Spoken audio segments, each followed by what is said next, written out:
Welcome to SigniFlow Academy, where our ninjas show you how to use your system to its full potential. In part 3 of the training overview video, we'll show you how to sign a document using the Easy Sign SigniFlow system. The document has now opened on the SigniFlow signing platform. As you can see, the first thing displayed is a request to upload supporting documents. In this case, I am required to provide an ID copy. This is only visible if the workflow owner requires you to upload supporting documents. I can also see the custom message that was included for me, along with full access to navigate through the document within the signing platform. At the bottom of the screen, you'll notice navigation controls that allow you to move between documents, and a Next Action button that snaps directly to the next action required.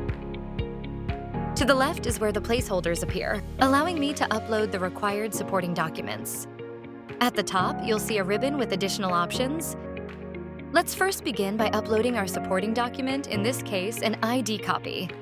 Navigate to the left and select the supporting document placeholder that needs to be uploaded.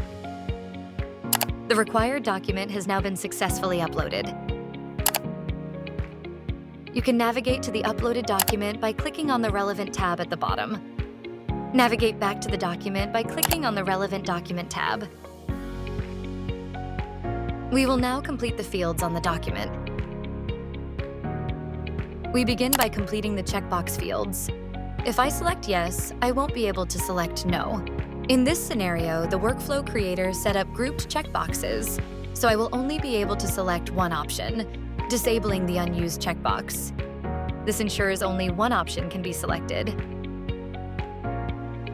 From here, I can select various options from the drop-down menu that I set up in part 2 of this series.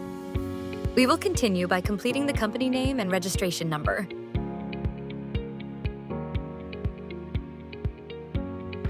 If I try to sign before completing all mandatory fields, the SigniFlow system will notify me that not all required fields have been completed. It will also indicate the specific page where action is needed. Let's complete our required actions by adding our initials. Once we have completed all our required actions, we can go ahead and sign the document. That brings us to the end of part 3 and concludes the SigniFlow Quick Training Series.